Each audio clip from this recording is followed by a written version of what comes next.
नमस्कार दोस्तों, मैं Parasnath live high study IAS में आपका स्वागत है। आज हम लोग राजा महेंद्र प्रताप सिंह राज विश्वविद्यालय अलीगढ़ के बीएड फोर्थ सेमेस्टर एग्जाम 2023-24 जो 18 मई 2024 को एग्जाम होने जा रहा है, उसके लिए पेपर 401 अर्थात अधिगम के लिए आकलन या असेसमेंट फॉर लर्निंग का फुल प्रैक्टिस सेट 8 हल करेंगे। इसके टॉप 75 अति महत्वपूर्ण प्रश्न हल करेंगे। यहाँ से निश्चित रूप से एग्जाम में प्रश्नों के सेम टू सेम आने की संभावना है, इसलिए आप लोग वीडियो को पूरा देखिएगा। यह पेपर 80 अंक का होगा, 75 प्रश्न दिया रहेगा, 65 प्रश्न हल करना होगा आप लोगों को, अर्थात एक प्रश्न 1.23 अंक का होगा। समय 2 घंटे अर्थात 120 मिनट। आपका पेपर 12 बजे से 2 बजे तक रहेगा। इस पेपर में पास होने के लिए आप लोगों को कम से कम 32 अंक प्राप्त करना होगा, अर्थात 26 प्रश्न सही करना होगा। दोस्तों, प्रश्नों पर आएँ, लेकिन उससे पहले प्लीज़ आप लोग वीडियो को ज़्यादा से ज़्यादा शेयर कीजिए, जिससे सभी लोगों को लाभ हो सके। यदि आप लोग चैनल को सब्सक्राइब नहीं किए हैं तो प्लीज़ वीडियो को लाइक और शेयर कीजिए तथा चैनल को सब्सक्राइब कीजिए, इससे मोटिवेशन मिलता है। आइए देखते हैं प्रश्नों को, थोड़ा हम लोग तेज़ी से चलेंगे। पेपर 401 अर्थात अधिगम के लिए आकलन असेसमेंट फॉर लर्निंग, इसका फुल प्रैक्टिस सेट 8 हल करेंगे। इसके पहले 7 प्रैक्टिस सेट हल कर चुके हैं। यदि आप लोग नहीं देखे हैं, आप डिस्क्रिप्शन में जाइए, लिंक का प्लेलिस्ट वीडियो 401 दिया गया है, इस जगह पर क्लिक कीजिए, सारी वीडियो आपको क्रम से मिल जाएगी। और आप ध्यान रखना, प्लेलिस्ट में जाकर भी देख सकते हैं। आइए देखते हैं प्रश्नों को। प्लीज़ वीडियो को लाइक और शेयर कीजिए। ध्यान रखना, कम से कम यहाँ से 20 से 30 प्रश्न आपको एग्जाम में सेम टू सेम देखने को मिल सकता है, इसलिए आप लोग सारे प्रैक्टिस सेट को जो फुल वाले हैं खास करके उसे अच्छे से तैयार कर लीजिए, ठीक है। और जो लास्ट में 8-10 क्वेश्चन पूछ रहा हूँ, प्रश्नों का जवाब आप लोग क्रम से दीजिए, जो नहीं आ रहा है छोड़ दीजिए। जो आ रहा है प्रश्न नंबर 1 जो उत्तर है, 3, 7, जिसका जो आ रहा है 2, 4 आ रहा है उसी को उत्तर दीजिए, क्यों सारे प्रश्न 8 एग्जाम में सेम टू सेम आ सकते हैं। महत्वपूर्ण प्रश्नों को रखा जाता है, लास्ट में आप लोग जवाब जरूर दिया करें।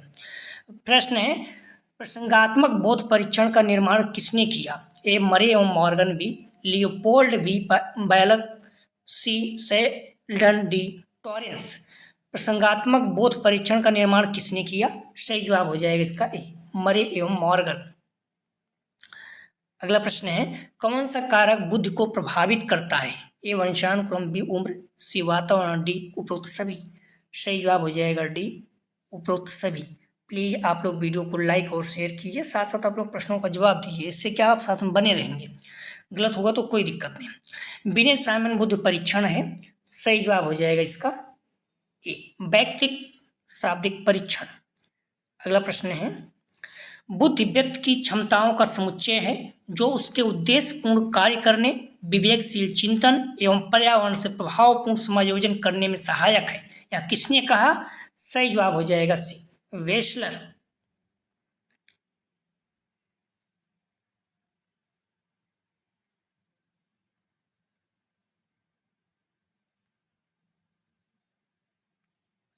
अगला प्रश्न है, विश्वसनीयता एक अनिवार्य शर्त है। सही जवाब हो जाएगा 5 का सी, वैधता हेतु। अगला प्रश्न है, निम्नलिखित में से कौन एक विधि परीक्षण के पदों की गुणवत्ता के मूल्यांकन हेतु प्रयोग की जाती है? सही जवाब हो जाएगा बी, विषय वस्तु विश्लेषण। मानकीकृत परीक्षण की 2 अत्यधिक आवश्यक विशेषताएं क्या है? मानकीकृत परीक्षण की 2 अत्यधिक आवश्यक विशेषताएं क्या है? सही जवाब हो जाएगा सी, विश्वसनीयता एवं वैधता। अगला प्रश्न है, कौन सा भिन्न है? ए विश्वसनीयता, बी न्यायदर्श, सी वैधता, डी मानक। सही जवाब हो जाएगा बी, न्यायदर्श भिन्न है। अगला प्रश्न है,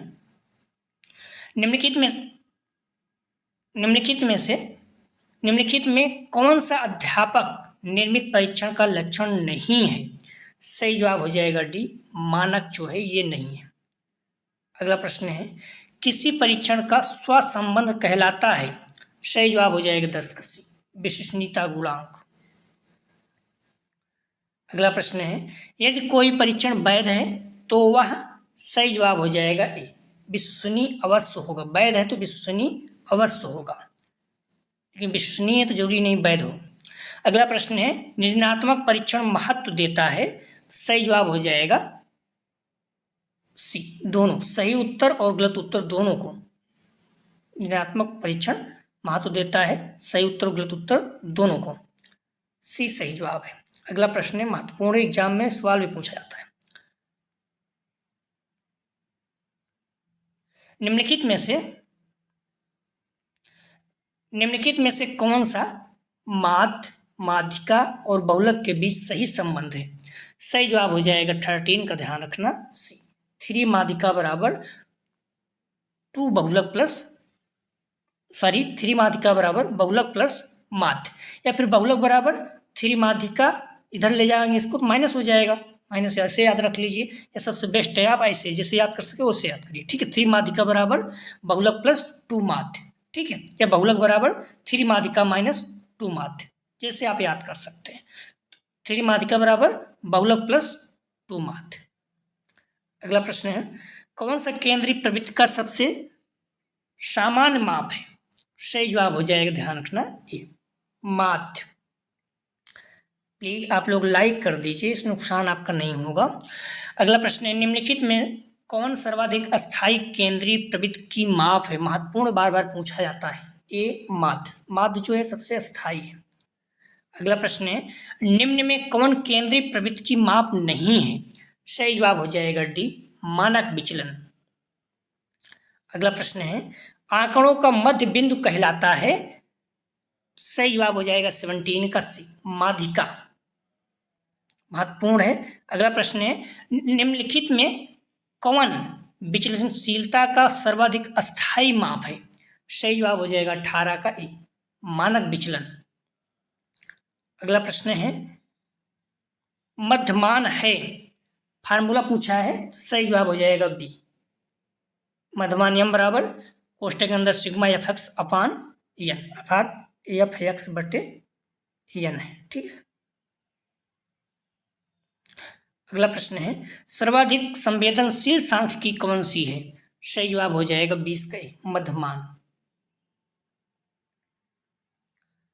अगला प्रश्न है, आकलन पर ध्यान केंद्रित कर सकता है? ए व्यक्तिगत शिक्षार्थी, बी सीखने समुदाय, सी एक अकादमिक कार्यक्रम, डी उपरोक्त सभी। सही जवाब हो जाएगा डी, उपरोक्त सभी। आप लोग ध्यान करें, जो प्रश्न पूछा जाता है उसका अगले वीडियो में उसका जवाब भी रहता है, अगर आप उसी प्रश्नों में ढूंढेंगे तो मिल जाएगा। अगला प्रश्न है, आंकड़ों को 2 बराबर भागों में विभाजित करने वाला मान कहलाता है? सही जवाब हो जाएगा बी, माध्यिका। महत्वपूर्ण, बार बार पूछा जाता है। अगला प्रश्न है, मूल्यांकन किस पर आधारित होता है? ए पाठ्यवस्तु, बी उद्देश्य, सी ए बी दोनों, डी इनमें से कोई नहीं। सही जवाब हो जाएगा सी, दोनों, पाठ्यवस्तु और उद्देश्य दोनों पर आधारित होता है। अगला प्रश्न, किसी प्रश्न में संदेह तो आप लोग कमेंट सेक्शन में बता सकते हैं। मापन का सबसे ऊंचा स्तर कौन सा है? सही जवाब हो जाएगा डी, अनुपात स्तर। मापन का सबसे निचला निम्न स्तर है नामित स्तर। अगला प्रश्न है, मूल्यांकन एक क्रमिक प्रक्रिया है जो संपूर्ण शिक्षा प्रणाली का अंग है, जो शिक्षा के उद्देश्यों से घनिष्ठ रूप से संबंधित है, ये किसने कहा? सही जवाब हो जाएगा सी, कोठारी कमीशन। आप लोग ध्यान रखें, कथन बहुत ज़्यादा याद नहीं कर सकते हैं, जो कथन आया हुआ है उसे जरूर याद करें। ये सारे प्रश्न आप लोग पूछते हैं कहाँ से लिया गया है, अतुल या संजय से, तो आप लोग बता दूं सारे प्रश्न आए हुए हैं एग्जाम में, चाहे आगरा या फिर राजा महेंद्र प्रताप सिंह या फिर यूपी टेट सी टेट में सारे प्रश्न आए हुए हैं। सारे प्रश्नों को तैयार कर लीजिए, पर्याप्त रहेगा। अगला प्रश्न है, निम्न में से कौन सा मूल्यांकन का प्रकार नहीं है? सही जवाब हो जाएगा 26 का ए, मापन। मानक, मानक नहीं है, निम्नात्मक योगात्मक CCE है, ठीक है। तो प्लीज़ आप लोग मॉडल पेपर पढ़िए, जो भी पढ़िए अच्छी बात नहीं, सारे प्रश्न जो आए हुए हैं उन्हें जरूर तैयार करके जाइए। तो जो प्रैक्टिस करवा रहे हैं सारे प्रश्न आए हुए हैं एग्जाम में, ठीक है। आकलन की विशेषताएं हैं, ए अधिगम आवश्यकताओं की जांच, बी शैक्षिक सुधार, सी शिक्षक मूल्यांकन एवं क्षतिपूर्ति, डी उपरोक्त सभी। सही जवाब हो जाएगा डी, उपरोक्त सभी, तीनों। अगला प्रश्न, ध्यान करें, ये पेपर थोड़ा सा टफ माना जाता है, लेकिन बच्चे 78 नंबर 74 नंबर इसमें भी लाते हैं, तब लाएंगे जब अच्छे से मेहनत करेंगे। सारे प्रश्नों को जो आया हुआ है मैं करवा रहा हूँ, सारे प्रश्नों को अच्छे से रट लीजिए, मॉडल पेपर पढ़ सकते हैं पढ़ लीजिए, जो आपकी इच्छा है वो कीजिए, लेकिन ये सारे प्रश्नों को जरूर पढ़ लीजिए, सबसे टॉप में इसको रखिए, ठीक है। प्रश्न है, क्रियात्मक पक्ष का विकास किया गया? सही जवाब हो जाएगा बी, सिम्पसन द्वारा। महत्वपूर्ण है। ज्ञानात्मक पक्ष बीएस ब्लूम, भावात्मक पक्ष पृथ्वाल 1964, क्रियात्मक पक्ष सिम्पसन द्वारा 1969 में। ज्ञानात्मक पक्ष ईबीएस ब्लूम 1956, तीनों याद होना चाहिए सन वाइज। अगला प्रश्न है मूल्यांकन होता है, सही जवाब हो जाएगा 29 का मात्रात्मक गुणात्मक दोनों। अगला प्रश्न है मध्यमान का सूत्र हम लोग देख भी चुके हैं, सही जवाब हो जाएगा बी, मध्यमान बराबर एफ एक्स बटे भागे एन, सिग्मा एफ एक्स भागे एन। अगला प्रश्न है किसी विषय की संगणनात्मक संरचना को जानने के लिए विषय सामग्री को कुछ भागों में विभक्त करने के रूप में किसे जाना जाता है, सही जवाब हो जाएगा बी, विश्लेषण। किसी विषय के संगणनात्मक संरचना को जानने के लिए किसी सामग्री को कुछ भागों में विभक्त करना विश्लेषण, और जोड़ना संश्लेषण, दोनों याद रखिएगा, दोनों एग्जाम में पूछा गया है।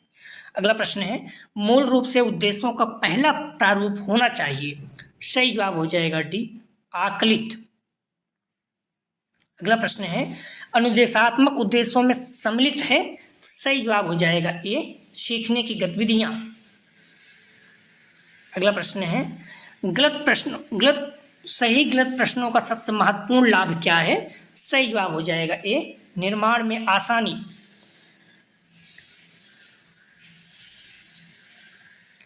लघु उत्तरीय प्रश्नों से छात्रों की क्षमता का आकलन किया जा सकता है, सही जवाब हो जाएगा बी, प्राप्त जानकारी का विश्लेषण।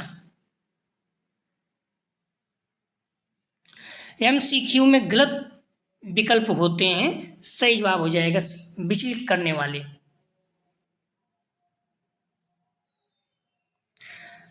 अगला प्रश्न है चर्चा विधि किस प्रकार के साक्षात्कार विधि में सम्मिलित है, सही जवाब हो जाएगा 37 का बी, केंद्रित साक्षात्कार। अगला प्रश्न है जब साक्षात्कारकर्ता केवल एक होता है तो साक्षात्कार कहलाता है, सही जवाब हो जाएगा बी, व्यक्तिगत साक्षात्कार। अगला प्रश्न है प्रक्षेपी तकनीक का उपयोग मूल रूप से किया जाता है, सही जवाब हो जाएगा सी, व्यक्तित्व के लिए। अगला प्रश्न है शैक्षिक उद्देश्यों को वर्गीकरण निम्न वर्ष में प्रस्तुत किया गया था, सही जवाब हो जाएगा सी, 1956 में। आप लोग डिस्क्रिप्शन में जाएंगे, लिंक आप प्लेलिस्ट वीडियो 401 दिया गया है, जहाँ पे क्लिक करेंगे सारी वीडियो आपको क्रम से मिल जाएगा, फिर आप प्लेलिस्ट से जाकर देख सकते हैं। तो जो भी समय बचा हुआ है पूरी ताकत से जो भी वीडियो हल करा रहे हैं प्रैक्टिस सेट आप लोग सॉल्व कीजिए, ठीक है, टाइम वेस्ट मत कीजिए, इस पेपर में बहुत अच्छे अंक आएंगे निश्चित रूप से। आप लोग जुड़े हैं साथ में मेहनत कर रहे हैं, तो अगर नहीं करेंगे तो बहुत ज़्यादा तकलीफ होती है, क्योंकि पेपर जो है टफ माना जाता है, ठीक है। आप लोग अच्छे से तैयार कीजिए, कोई भी यूनिट आप छोड़ नहीं सकते हैं, ध्यान रखना। जो मैथ वाला है माध्यमिक का बहुलक बहुत आसान प्रश्न आता है, आप तैयार कर लीजिए। प्रश्न है एक उत्तम मनोवैज्ञानिक परीक्षण की सबसे पहली विशेषता है, सही जवाब हो जाएगा डी, वस्तुनिष्ठता। निवेदन है आप लोगों से वीडियो को आप लोग शेयर कीजिए, कॉलेज ग्रुप या फिर जो भी फ्रेंड आपके बीएड कर रहे हैं या फिर जहाँ से आप बीएड कर रहे हैं वहाँ जो फर्स्ट ईयर बच्चे हैं, इनका सेकंड सेमेस्टर है, उनको भी बताइए इस चैनल के बारे में, निवेदन है आप लोगों से। प्रश्न है अधिकांश मानकीकृत उपकरणों में सुविधाजनक रूप से फालांकन करने हेतु प्रयोग की जाती है, सही जवाब हो जाएगा सी, फालांकन कुंजी तथा फालांकन स्टेंसिल। अगला प्रश्न है समय एवं धन की दृष्टि से एक उत्तम मनोवैज्ञानिक परीक्षण को होना चाहिए, सही जवाब हो जाएगा ए, मितव्ययी। व्यक्तित्व इतिहासविद व्यक्तित्व मापन की विधि है, ए आत्मनिष्ठ, बी वस्तुनिष्ठ, सी प्रक्षेपी, डी उपयुक्त सभी, सही जवाब हो जाएगा ए, आत्मनिष्ठ, ठीक है। 44 का सही जवाब है ए, व्यक्तित्व इतिहासविद व्यक्तित्व मापन की आत्मनिष्ठ विधि है, आत्मनिष्ठ विधि। अगला प्रश्न है उपलब्धि परीक्षण में मुख्य रूप से आकलन किया जाता है, तो सही जवाब हो जाएगा सी, विद्यार्थियों द्वारा निश्चित समय में अर्जित ज्ञान। उपलब्धि परीक्षणों के प्रारूप होते हैं, तो सही जवाब हो जाएगा 46 का सी, मानकीकृत और अध्यापक निर्मित उपलब्धि परीक्षण दोनों। अगला प्रश्न है उत्तम आकलन पद्धति एक ऐसा यंत्र है, सही जवाब हो जाएगा डी, आवश्यक रूप से प्रयोजन पूर्ण एवं मानकीकृत। उत्तम आकलन पद्धति की विशेषताएं हैं, ए विश्वसनीयता एवं वैधता, बी वस्तुनिष्ठता एवं तुलनात्मकता, सी व्यवहारिकता, डी उपरोक्त सभी, सही जवाब हो जाएगा डी, उपरोक्त सभी। अगला प्रश्न है पुनर्परीक्षण विधि ज्ञात करने की विधि है। सही जवाब हो जाएगा ए, विश्वसनीयता गुणांक। अगला प्रश्न है, वैधता गुणांक ज्ञात करने की विधियां हैं। ए, सहसंबंध विधि, बी, अनुमानता तालिका, सी, कारक विश्लेषण विधि, उपयुक्त सभी। सही जवाब हो जाएगा डी, उपयुक्त सभी। अगला प्रश्न है, बुद्धि व्यक्ति की एक समग्र अथवा संपूर्ण मानसिक योग्यता है। किसने कहा? सही जवाब हो जाएगा सी, स्टर्न ने। बुद्धि अंग्रेजी शब्द इंटेलिजेंट का हिंदी वर्जन है। इंटेलिजेंट लैटिन भाषा का शब्द है, जो कि लैटिन भाषा के दो शब्दों इंटर और लीजर से मिलकर बना है। अगला प्रश्न है, बुद्धि का द्विकारक सिद्धांत किसने दिया? महत्वपूर्ण है, यूपी टेट, सी टेट सभी में पूछा जाता है। सही जवाब हो जाएगा बी, स्पीयरमैन ने। द्विकारक सिद्धांत, ध्यान रखना। अगला प्रश्न है, व्यक्ति के भीतर उन मनोदैहिक संस्थानों का गत्यात्मक संगठन है जो वातावरण के प्रति उनके अनूठे समायोजन को निर्धारित करता है। व्यक्तित्व को इन शब्दों में किसके द्वारा परिभाषित किया गया? सही जवाब हो जाएगा बी, C.W. ऑलपोर्ट। अगला प्रश्न है, बुद्धि का दो कारक सिद्धांत किसने दिया? हम लोग देख ही चुके हैं इसका, बी, स्पीयरमैन। अगला प्रश्न है, यदि किसी बालक की शारीरिक आयु 10 वर्ष तथा मानसिक आयु 13 वर्ष तो उसकी बुद्धि लब्ध होगी। बहुत ही आसान, हम लोग देख भी चुके हैं। फार्मूला क्या होता है? क्यू बराबर मानसिक आयुपान शारीरिक आयु। तो मानसिक आयु यहाँ कितना दिया गया है? ध्यान रखना, 13 वर्ष। शारीरिक आयु कितना है? 10 वर्ष। गुणते 100 कर दीजिए। एम ए पर सी ए गुणते 100 होता है, हम लोग देख ही चुके हैं। मेंटल एज अपान क्रॉनिकल एज, ठीक है। तो यहाँ एक 0 से 0 काट दीजिए। 13 गुणते 10 बराबर 130। उत्तर सही हो जाएगा, ठीक है। तो मानसिक आयु पान शारीरिक आयु गुणित 100 फार्मूला रखेंगे तो आ जाएगा, ठीक है। सही जवाब हो जाएगा इसका 55 का सी, 130। बाकी आप देख लीजिए, आई के बराबर मेरे पास सी है, गुणित 100 मान रख दीजिए, आ जाएगा।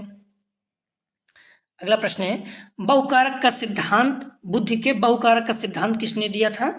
सही जवाब हो जाएगा बी, गार्डनर ने। स्पीयरमैन ने दिया, सही जवाब हो जाएगा ए, बुद्धि के द्विकारक सिद्धांत स्पीयरमैन ने दिया। थॉर्नडाइक के अनुसार बुद्धि के प्रकार हैं। सही जवाब हो जाएगा 58 का डी, अमूर्त, सामाजिक बुद्धि और मूर्त, तीनों है। थॉर्नडाइक के अनुसार बुद्धि 3 प्रकार के, अमूर्त, सामाजिक और मूर्त बुद्धि।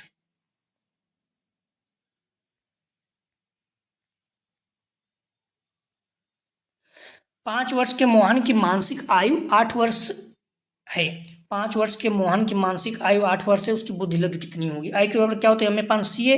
तो 5 वर्ष के मोहन की मानसिक आयु 8 वर्ष है, तो मानसिक एम ए पान सी ए गुणित 100। तो मानसिक आयु पान शारीरिक आयु, मानसिक आयु कितनी है? 8 वर्ष। शारीरिक आयु कितनी है? 5 वर्ष। गुणित 100 कर दीजिए, यहाँ 20 आ जाएगा। अब 20 गुणित 8 कर दीजिए, 8 दूनी 16, 160 हो गया। सही जवाब हो जाएगा इसका सी, 160 मान रखिए, आप आ जाएगा। इनमें से कौन सा IQ स्तर मंदबुद्धि बालकों का परीक्षण योग IQ स्तर कहलाता है? सही जवाब हो जाएगा सी, 81 से 90। ध्यान रखना, 91 से 110 सामान्य होता है, 140 प्लस जो है प्रतिभाशाली बालकों का होता है, सारे याद रखना। किसी अंक वितरण में वह मान जिसकी आवृत्ति सर्वाधिक हो बहुलक कहलाता है। किसने परिभाषित किया? सही जवाब हो जाएगा सी, गिलफोर्ड। इन संख्याओं का 8, 10, 13, 15, 9, 7, 12 माध्यांक है, ठीक है। तो आप ध्यान रखना, कुछ करना नहीं है, फार्मूला में रखोगे आराम से आ जाएगा। जब इस तरह दिया गया हो तो पहले आरोही या अवरोही क्रम में आप सजा लीजिए। तो आरोही क्रम में मतलब सबसे छोटा, फिर उससे बड़ा, फिर उससे बड़ा, 7, 8, 9, 10, 12, 13, 15। जब पदों की संख्या विषम हो, मतलब गिन लीजिए 1, 2, 3, 4, 5, 6, 7, 7 है मतलब विषम है। जब विषम होता है तो फार्मूला क्या होता है? n+1 अपान 2वां पद, मतलब 7 + 1/2वां पद कितना होगा? 8/2 मतलब चौथा पद हो जाएगा।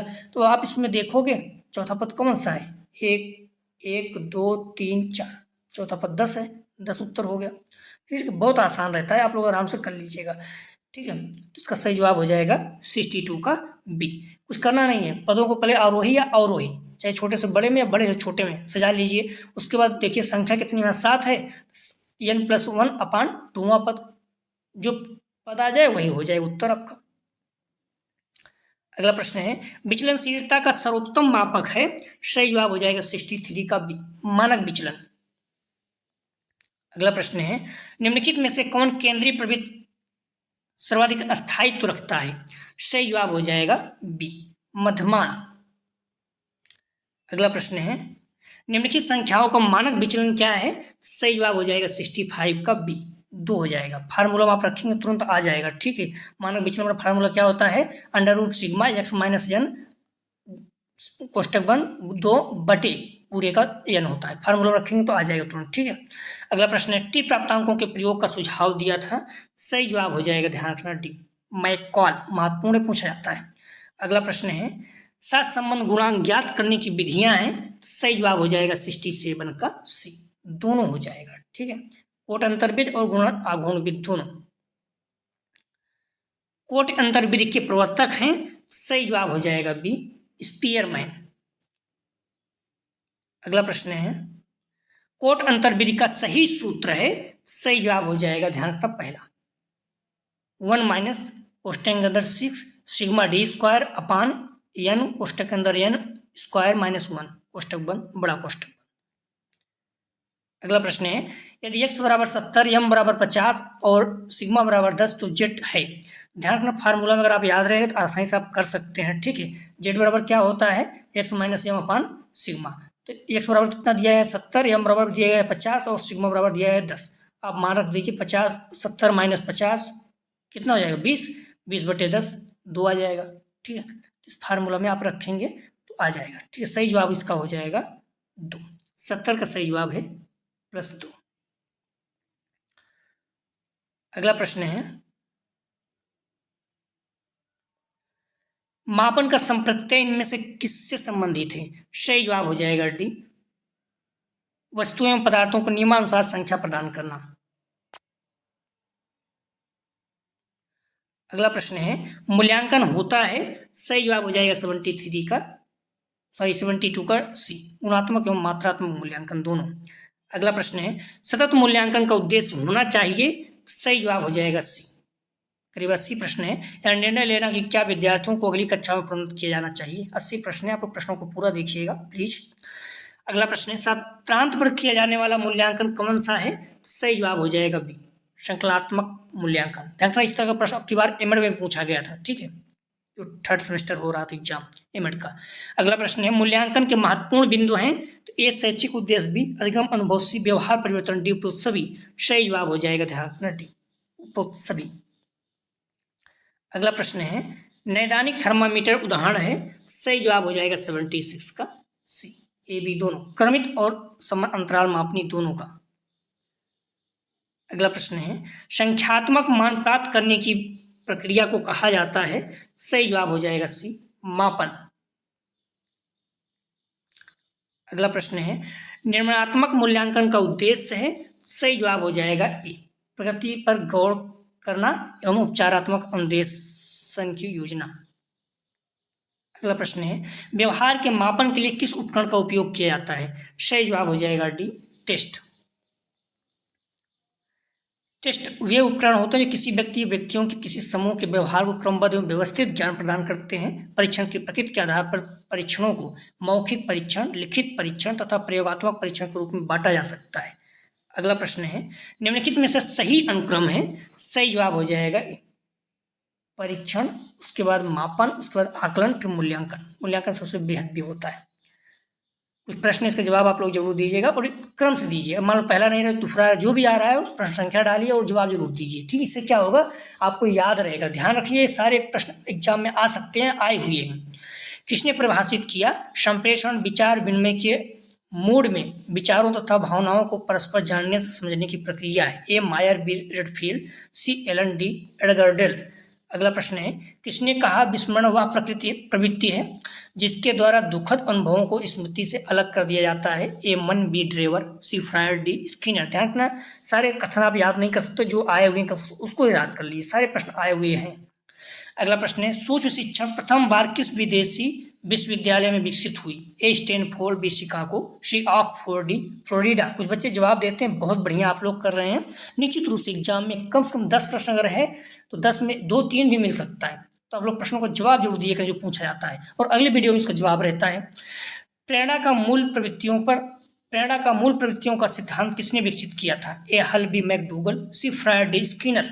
अगला प्रश्न है, आकलन के प्रकार हैं? ए प्री आकलन, बी फॉर्मेटिव आकलन, सी योगात्मक आकलन, डी उपरोक्त सभी। अगला प्रश्न है, आकलन का क्षेत्र नहीं है? ए ज्ञान, बी व्यायाम, सी कुशलताएं, डी रुचियां। अगला प्रश्न है, आकलन की विशेषताएं हैं? ए शिक्षक मूल्य तथा क्षतिपूर्ति, बी शैक्षिक सुधार, सी ए बी दोनों, डी इनमें से कोई नहीं।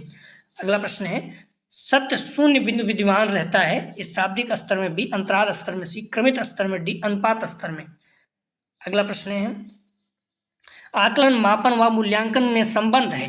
ए तीनों ही एक दूसरे के पूरक हैं, बी तीनों ही एक दूसरे के सहभागी हैं, सी ए बी दोनों, डी इनमें से कोई नहीं। अगला प्रश्न है, योगात्मक आकलन में निहित है? ए अंकित, बी ग्रेड, सी अभ्यास का, डी उपरोक्त सभी। अगला प्रश्न है, व्यक्ति के अचेतन मन का मापन करती है? ए अप्रक्षेपी तकनीक, बी परीक्षण, सी प्रक्षेपण तकनीक, डी साक्षात्कार। तो ये 11 प्रश्नों, कम से कम 3 प्रश्न आपको एग्जाम में देखने को मिल सकता है। आप डिस्क्रिप्शन में जाएंगे, जहाँ पर क्लिक करेंगे सारी वीडियो प्रश्न मिल जाएगा, प्ले लिस्ट में आप जाकर देख सकते हैं। अगला जो प्रैक्टिस सेट हल करेंगे 9। प्लीज़ वीडियो को लाइक और शेयर कीजिए। वीडियो देखने के लिए धन्यवाद दोस्तों।